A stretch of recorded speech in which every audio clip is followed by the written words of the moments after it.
This is what they said during the Cold War about the Soviet Union.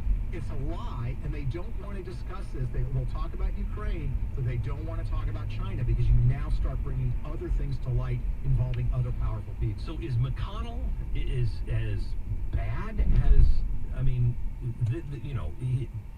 Biden's deals are with Costco, not Costco, but Costco, which is basically an arm of the Chinese Navy. Right. I mean, he has nuclear secrets, yes, stealth technology. Yeah. He's involved in the Navy. He's involved in capturing and monitoring and enslaving. We don't even know how many people now in 1,300 re-education camps. Right. Is the McConnell stuff that deep and that bad too? It's not as deep in the sense of the technologies, but here's the thing. Mitch McConnell's wife, Elaine Chao, her family had a shipping business, beginning in the late 1980s.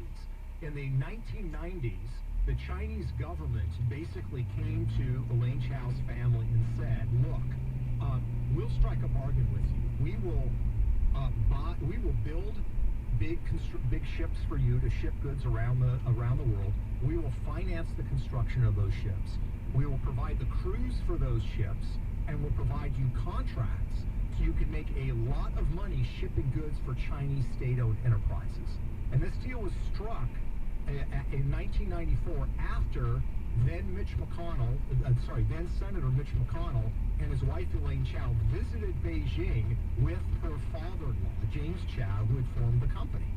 So it doesn't have the same military implication, but here's the problem. Anybody in the shipping business will tell you that if the Chinese decided tomorrow, we no longer want to do business with the Chaos, their financial fortunes would be gone overnight.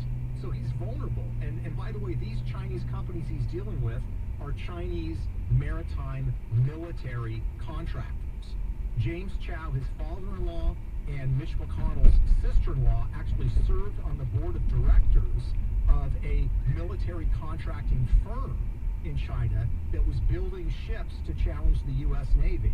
So a lot of things here that people on both sides of the aisle don't want to come out. So we have, last night, as we were concentrating on Biden, and we will take on Mitch McConnell and anybody else as well. But as we were concentrating on that, we had audio of Mitch saying on the campaign trail, China's not a threat. They're going to be fine. They can barely figure out their own map. I mean, really, crazy.